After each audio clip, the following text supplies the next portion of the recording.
They paid me $5,000 to go through hell. It was the advertisement's outright simplicity that caught my attention. Revolutionize science. Earn $5,000. Call us now. I wish I could say I didn't know why I called them. I wish I could say it was some act of God or deception that drove me into their waiting arms. But that would be a lie.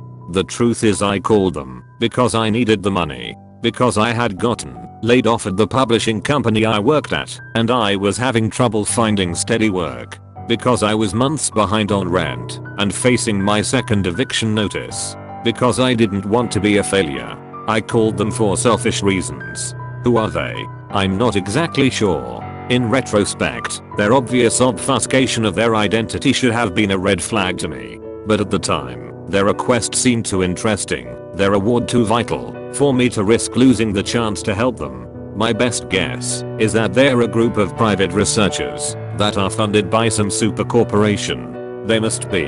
Otherwise, there was no way they would have been able to pay for the machine. They showed me the machine the first time I met with them. It was kept in a cavernous room in the basement of a 5-story office building. It was a work in progress at that time. They were still connecting pipes and soldering wires. But even in an unfinished state, it looked truly magnificent. Have you ever heard of a sensory deprivation chamber? I had. In fact, I had actually been inside one before, when I was in college. Back then, I was on a real hippy-dippy spiritual journey. You know, meditating a lot, experimenting with psychedelic drugs, primarily magic mushrooms. At some point along that journey, I felt motivated to spend an hour of my life and $60 of my student loans inside a sensory deprivation chamber at a local spa. Your standard sensory deprivation chamber is a large metal tank filled with about a foot of salt water. You step in and float in the water. Then someone, a spa attendant, in my case, closes off the tank so it's completely dark.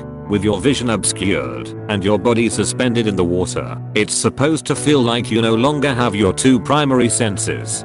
Depending on who you ask, this is supposed to be relaxing, enhance your creative process, allow you to reach higher consciousness, hallucinate, or maybe gain magic powers. My experience with the chamber in college was fairly lackluster. I remember that the water was too frigid and the salt made my skin itch. It was difficult to concentrate on meditating or channeling my inner chakra, or whatever the spa had promised. Truthfully, I did always wonder what it would have been like to get in one of those things while tripping on some magic mushrooms, but I never had the opportunity. This sensory deprivation chamber didn't look anything like the one I used in college. This chamber looked like a vivisected suit of medieval llama strewn across a large metal table. Thousands of tubes and wires connected to the metal body, which was about 3 times larger than my own body. The head or helmet of the chamber was colossal and round with a big brass pipe running out of its crown into the tiled floor beneath it.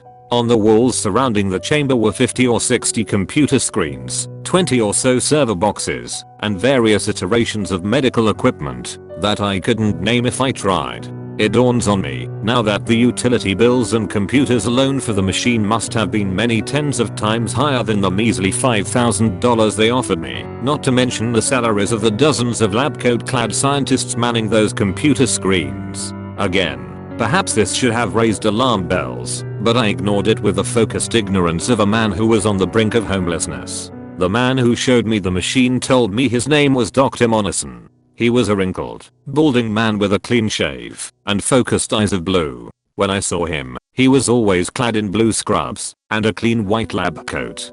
Dr. Monison was the primary liaison for my involvement on this project. He explained the machine's purpose, brought me the necessary waivers, and answered all my questions. Questions like, so what exactly am I supposed to do? We want you to remain in our sensory deprivation chamber for 3 days. I'm sure my expression betrayed my sense of shock.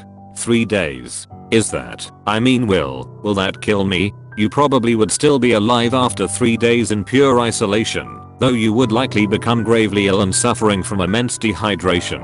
Regardless, the machine will hydrate, feed, and otherwise sustain you during the experiment, so there is no risk of bodily harm. Dr. Monison went on to explain how the machine worked. In your standard deprivation chamber, the occupant is deprived of their sense of sight, feeling, and, to a lesser extent, hearing.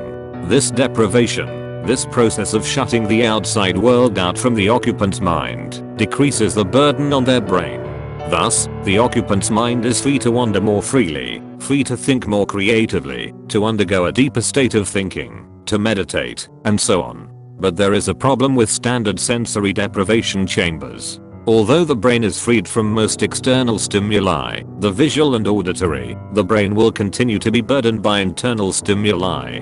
That is to say, that the brain is still very aware of its own carrier, the human body. The brain will still react to the hunger and thirst of the vessel that carries it. It will still process both the need to and the action of urination and defecation. These internal interruptions go on, but the point is that standard sensory deprivation chambers cannot truly be said to deprive the occupant of their senses. This machine is not your standard sensory deprivation chamber. Even a cursory glance at the machine made clear what the doctor meant. The inside of the exoskeleton portion of the machine is lined with a soft rubber that will acclimate to maintain the exact temperature of human skin. The tubes and wires control and regulate a wide variety of bodily functions. Through these tubes, the body is automatically fed and hydrated. The unsavory functions of the body are handled with a catheter and another series of tubes. A respirator automates breathing and regulates saliva production. Even the body's natural sense of touch is completely removed while in the machine. This fourth cord injects a numbing solution into the bloodstream that completely shuts off all feeling. The numbing agent is the most critical asset of our sensory deprivation process. The list went on and on. It became clear that they had truly accounted for everything. Even for me. I was one of hundreds of applicants to be part of the experiment.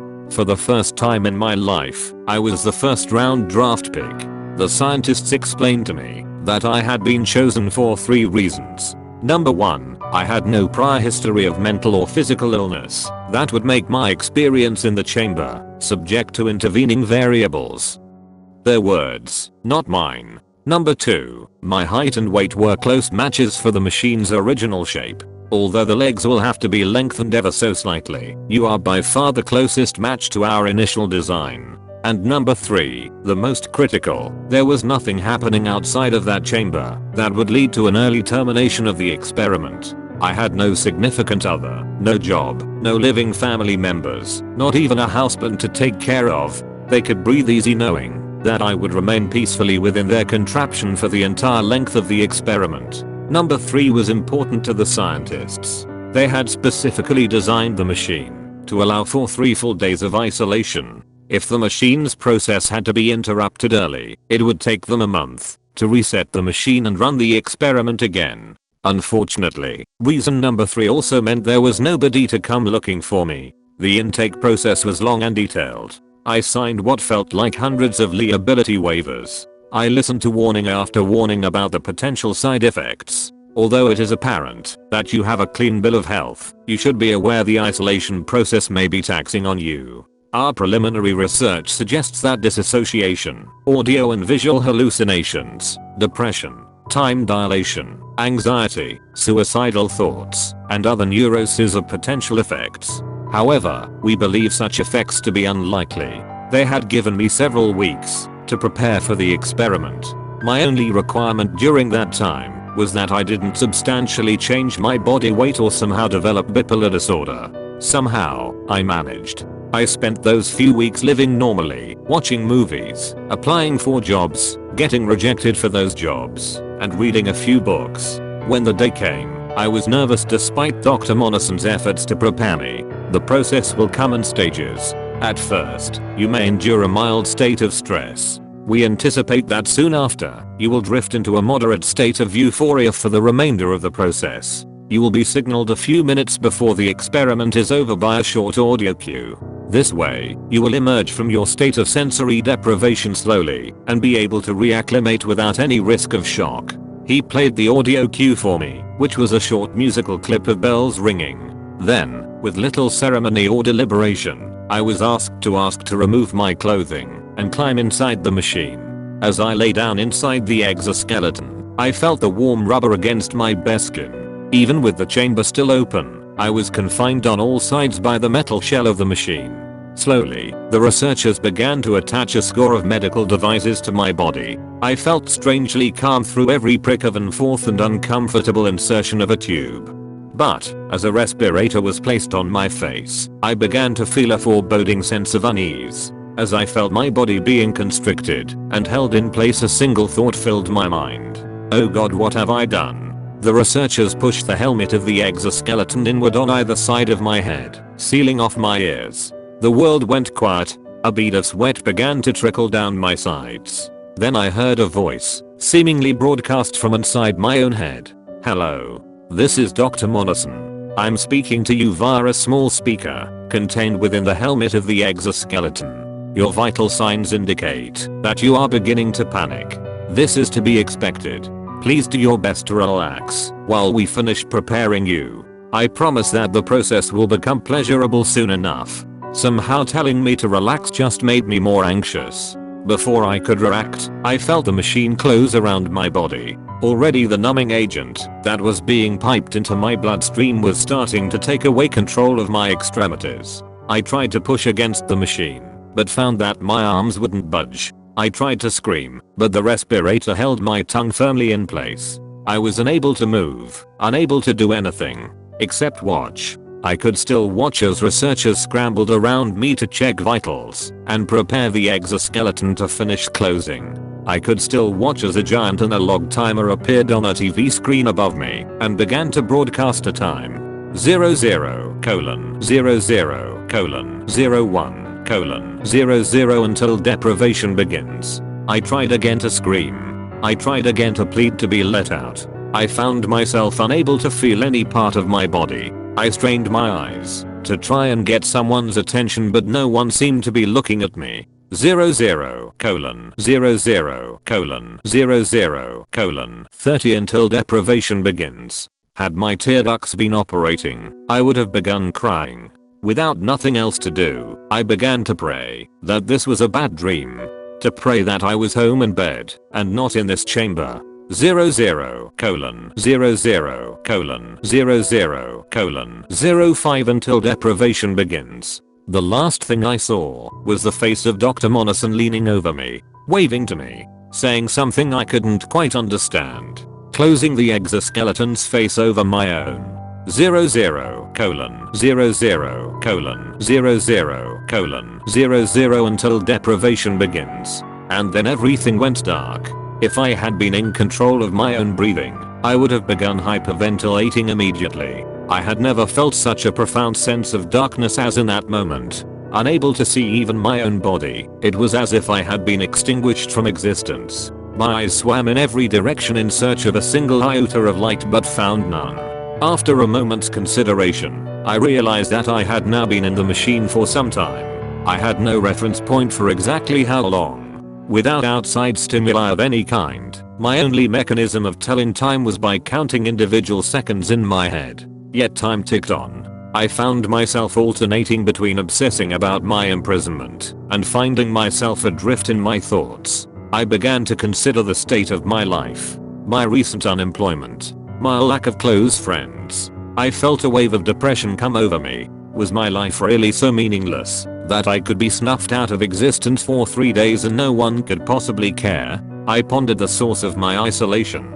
I looked back to times I could have tried harder at my job. Images of friendships that I had let fall apart out of introversion and stagnation cascaded through my mind. And then I came across a thought in my head that, were my body not numbed to the point of immobility, would have made me burst out into laughter. I felt lonely. Well, of course, I felt lonely. I was, at that moment, the most alone human being there had ever been. Surely there were researchers only a few feet from my terrestrial body, but my mind had been isolated completely. I was as alone as someone could be. I let my mind continue to wander. It felt as though I had been in the chamber for hours at this point. Although I had planned to spend this time planning some sort of creative endeavor, the great American novel, perhaps, I found my mind repeatedly coming back to my current predicament. Obsessively, I thought about my body in the container that currently housed it. The numbing medicine must have been truly quite something. I couldn't feel the slightest wisp of breath passing through my nasal cavities or the rumble of my stomach.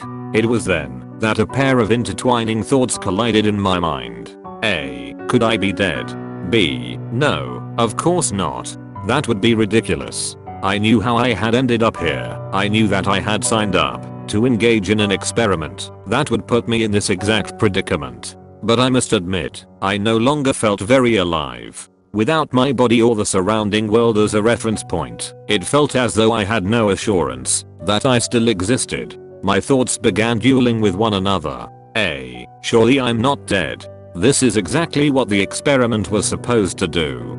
B. If you're not dead, then why can't you feel anything? Why can't you feel your breath or saliva or anything? A. But I know I'm not dead because I'm thinking right now. B. What does that mean? A. You know, I think, therefore I am. I think, therefore I am. A smarter man could have told you who said that, but I was left with just that proclamation from an unknown source as the only assurance that I was alive. As long as I was thinking, I was still alive. I began to picture myself floating through a void in space. The image was clear in front of my eyes. My body lay flat, my arms stiff, as I rocketed past stars and unfamiliar planets. I watched my body weave past asteroids and through planetary rings. I felt the warmth of the sun on my body and the cold ice of the frozen planets on my skin. Except I didn't really feel those things. I had to remind myself of that. I was starting to imagine feelings that weren't really there. I wasn't sure how much I should try to avoid these feelings or just embrace them for the duration of the experiment. Just another question to ponder, I suppose. There came a time when I realized that I had been in sensory deprivation for a long time. Since I had not been counting, it was impossible to know how long. It felt like it had been days already. Had it been days already? That was a worrying thought. In a timeless void, 3 days stretched on like an endless millennium. They had assured me that I would only be inside the machine for 3 days. But how could I know for sure? Once I was inside, I had no way of getting out. They could keep me for as long as they wanted to. Maybe that was their plan all along. A. How could they get away with that? B. Who knows what all those liability waivers I signed said. I stopped reading them after the third or fourth one. Maybe I agreed to this. A. You're being crazy. B. I don't know if I'm being crazy or not. I don't know how long I've been in here. A. So count. That was right. I had one way to tell how long I had been inside the machine. Counting. 1, 2, 3, 4, 5, and on. I counted to 60. That was a minute. And then I counted another minute. And another and another and another. I just kept going and going. I never lost focus on the task at hand. Then I hit 1000 minutes. Technically, 1000 minutes was only a little more than 16.5 hours. Certainly not the 3-day period I was supposed to be inside the machine. But that was 16.5 hours on top of all the time I had already spent thinking about my life and dreaming about floating through space. Surely I had spent longer thinking to myself than I had counting. I tried to guess how long I had been in the machine. It felt like it had been more than 3 days. I just kept trying to tell myself that I would be let out of the machine soon.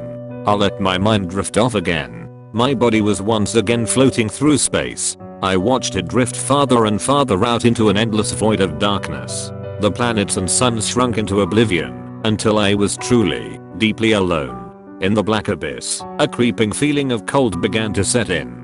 Its biting sting spread up my legs and torso to my face. My naked skin turned a pale blue and began to harden into a crystalline husk. As my body drifted farther into darkness, I watched the surface of my stomach crack and chip. Slowly, chunks of my body began to break off and float into the darkness. With each expelled scrap of flesh, a new wave of pain cascaded through my body. I found myself trying to grab onto my frozen body and put it back together, but my arms and legs were so cold that I could not budge. I tried to scream, but my tongue had swelled so large that it filled my crumbling, frigid mouth.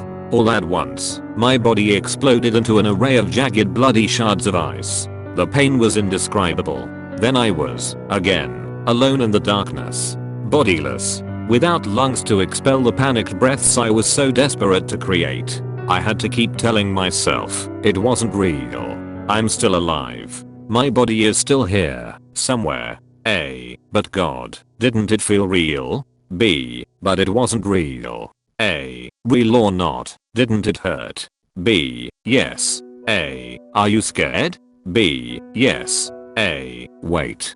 Do you hear that? I listened through ears that were a million miles away. A voice, not mine own, burst into my head. Its bristly accent was familiar. Hello. This is Dr. Monison. I'm contacting you again via the small speakers contained within the helmet of the exoskeleton. I'm proud to announce that you have successfully completed 3 days within the machine. I felt my alarm melt quickly into relief. I tried to smile, to little avail.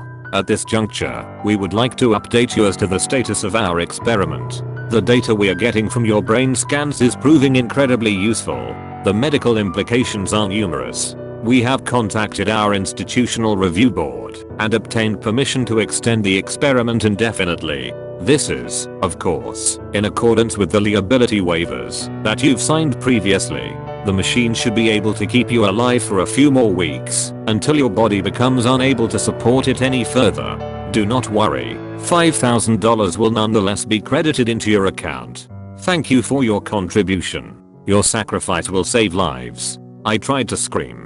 I tried to flail my arms in protest and push back against the doctor's words, but my screams were silent and my arms no longer part of me. I felt a deep, echoing hole of dread grow inside me. Yet I would never truly feel anything again. I would die in this chamber. It would take days. And those days would feel like months. And those months would be torture. I again saw myself floating in an immeasurable darkness. There were no stars or planets. There was only my body, unequivocally alone.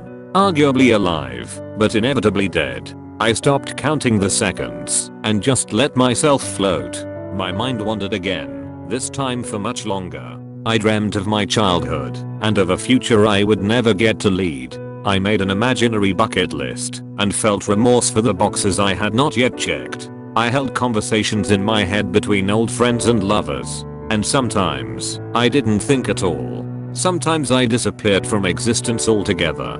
But then I felt it. I felt something. I couldn't tell what it was at first. It had been so long since I felt something that I couldn't tell if I was imagining it or not. It was my big toe. My big toe on my right foot. Somehow, someway, it still had feeling.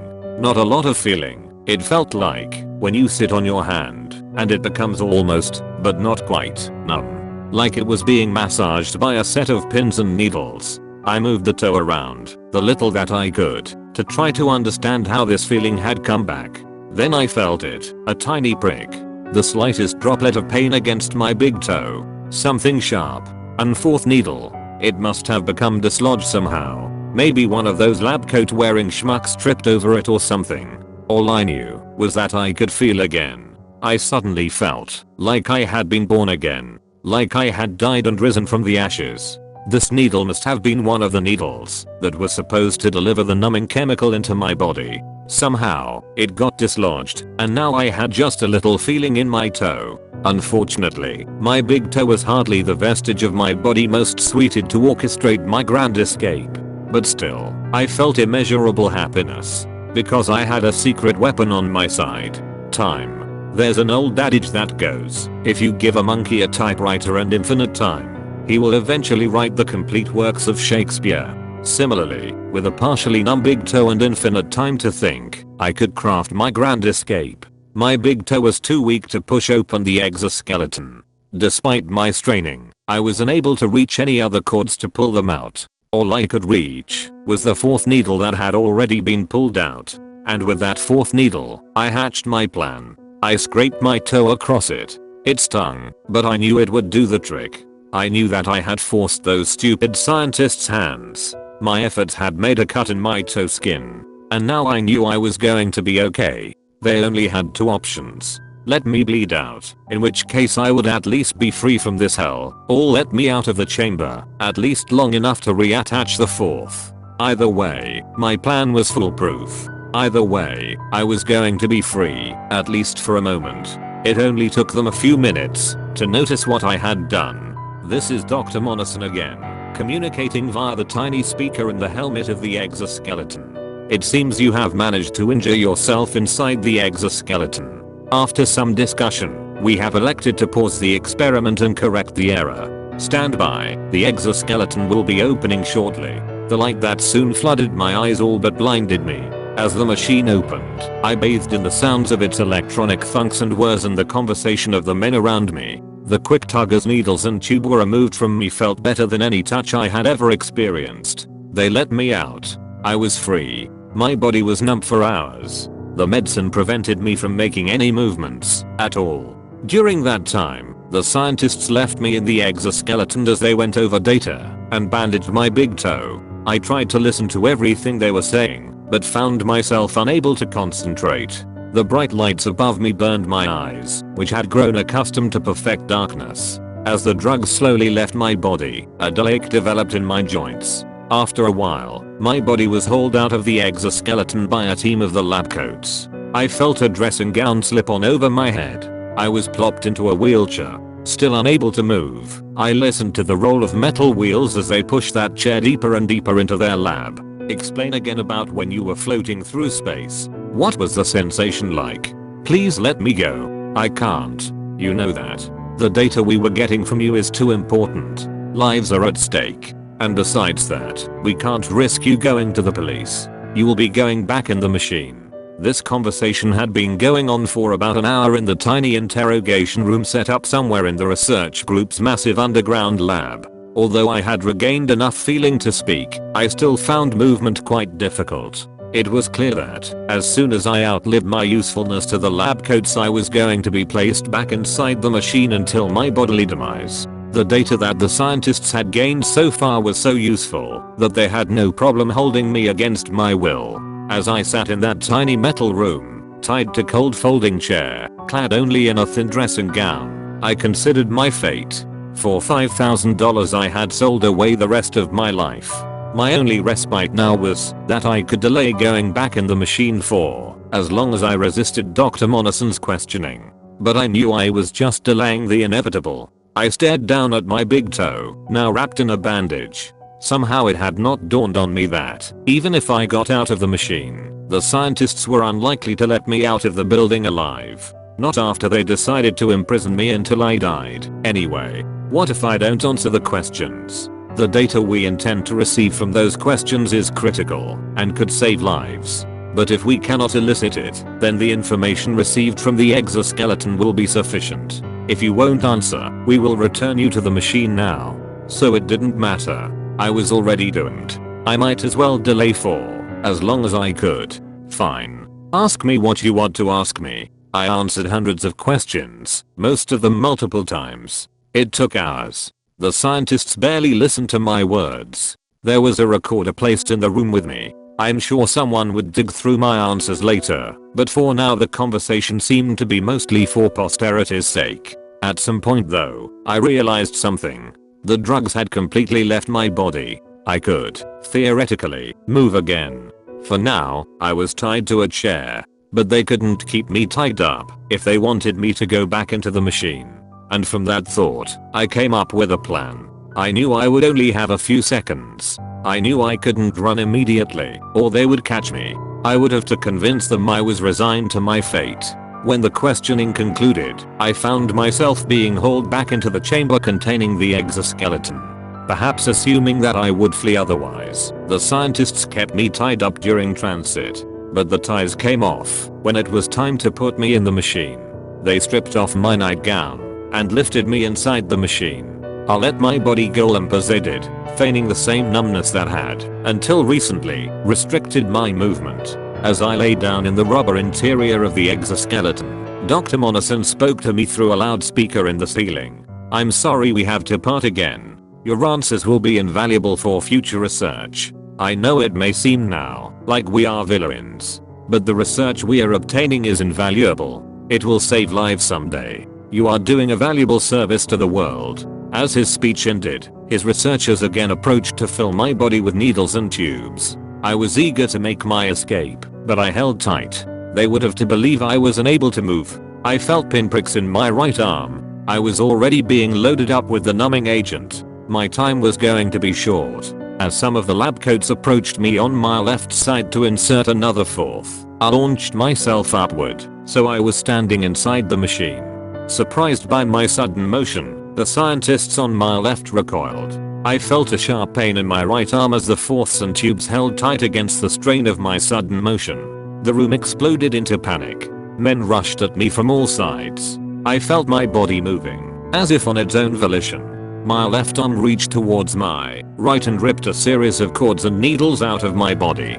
Blood sprayed onto the machine. My right arm fell loosely to my side. I propelled myself out of the machine and onto the floor, naked as the day I was born. The numbing agent had disabled my right arm, but most of my body was fine. I sprinted towards the door through which I had entered the lab, what now seemed like a millennium ago. I did not dare turn back to see if I was being chased. All I could do was run. As I pushed the door open, I saw a long hallway that led to a set of alternating staircases. Staircases that I had walked up and down several times while preparing for the experiment. Stairs that I had always assumed I would one day walk up for the last time. I pushed my body as hard as I could. I ran with my right arm dangling limp beside me until I reached the stairs. Behind me, the angered yells of men and the thud of their footsteps remained consistent. I knew that, if they caught me, it was game over. When I reached the stairs, I practically jumped up the entire first flight. As I turned to climb the next flight, I saw that only 2 men had kept pace with me. Suddenly, I was filled with hope.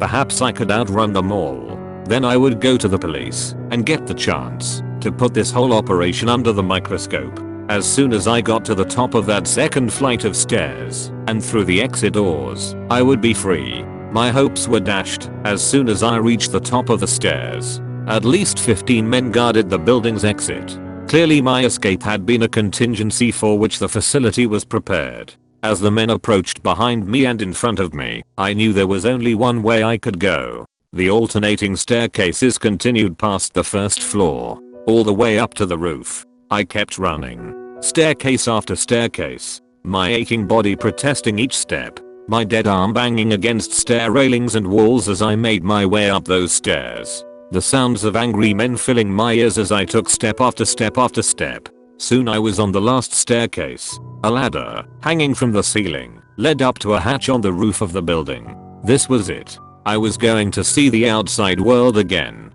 I didn't know where I was going to go once I got up there, but I knew I was free. I jumped onto the ladder and pulled myself up about 6 feet into the air. When I reached the top, I pushed on the hatch. It was heavy and barely budged. I strained against the hatch for a moment, then felt a tight grip on my ankle. One of the men had caught up. He had wrapped his cold hand around my leg and was beginning to yank me off the ladder. I turned slightly and saw it was Dr. Monison. His eyes were red and as large as saucers. It was like looking into the eyes of the devil himself. I reacted purely out of instinct. My grip on the ladder tightened, and I swung my free foot at the doctor's face. As my heel collided with his jaw, sending teeth and blood flying in all directions, I couldn't help but smile at the feeling. It hurt like you wouldn't believe, but it felt damned good to feel something. Dr. Monison relaxed his grip. I pushed upwards again, and the hatch gave way. I clambered upwards onto the flat roof of the building. A thin layer of gravel covered the rooftop. The sharp stones poked at my bare feet, but I kept moving. I ran to the edge of the roof and looked out into the city. A beautiful horizon of skyscrapers and stars filled my view. I felt the cold breeze against my bare skin. The voices of the men behind me barely registered as I climbed onto the edge of the roof. I must have been a sight to the people walking by on the sidewalk below. A naked man standing on the edge of a building staring at the horizon, as if he had never seen one before. "Please come down from there. You don't have to go back in the machine. We just need you to come down." It was Dr. Monison again. His voice was hard to understand now that he was short a few teeth. I turned away from the horizon to look at him. He was surrounded on all sides by other men in lab coats. I knew at that moment that I had no real choices left. Could I believe Dr. Monison that he wouldn't put me back in the machine? Probably not. But I had no chance to escape at this point. There were too many of them for me to get away. Just as one of the researchers reached out to grab me, I took a step backward. As my body tumbled down to the earth below, I found myself laughing. It was just like when I was in the machine. My body was floating once again. The cold air numbed my body, and, once again, I couldn't feel a thing. Just before I struck the ground, I heard the sound of church bells ringing out. Hallelujah. I figured I must be on my way to heaven. No heaven came. Instead, I found myself in complete darkness. Feeling nothing, seeing nothing, simply ruminating on my previous actions. Is this what death is like? In answer to my question, I heard a familiar voice.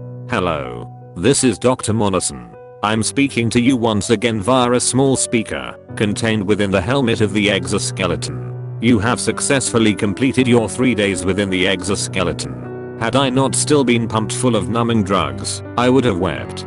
We are currently in the process of opening the machine. At that point, we will perform a physical assessment. I'm sure you are anxious to leave. I can assure you we will move as quickly as possible to make that happen. Thank you so much for your assistance with this project. It has been invaluable. 3 days. I had been in that machine for exactly 3 days. It didn't click for me until they were pulling me out of the machine. There was no bandage on my big toe, no needle near my foot on which I could have cut myself. The facility was nothing but accommodating in the hours after the experiment terminated. They provided me with a comfortable place to rest while the remainder of the drugs left my system. Although they asked questions about my experience, they were not hostile when I refused to speak. The researchers were happy to answer my questions about the experience. Happy to tell me it was all in my head. In the days following the experiment, Dr. Monison made sure that I was provided with any mental health resources that I requested. He connected me with a therapist that I have been seeing for several weeks. The therapist has prescribed me an antidepressant, which I take twice a day. I have returned to my normal life. My rent is paid. I'm seeing someone new. I got a new job at another book publishing company. It's like all my fantasies have come true. But no matter how long I talk to the therapist, and no matter how many pills I take, I can't get the machine out of my head. I can't stop thinking about how those 3 days seemed to extend indefinitely. A. But you're out of the machine. Your 3 days are up. B. Yes, but. A. But what? B. I was out of the machine once before. A. But that wasn't real. B. But it felt real. A. Does this feel real? B. I don't know anymore. Could 3 days feel even longer? Could I imagine a therapist, a job, a better life? I don't know. Sometimes I close my eyes and I become too afraid to open them because I'm worried that when I do, I will see only darkness. I'm scared I will find myself still floating, motionless, amongst those imaginary stars.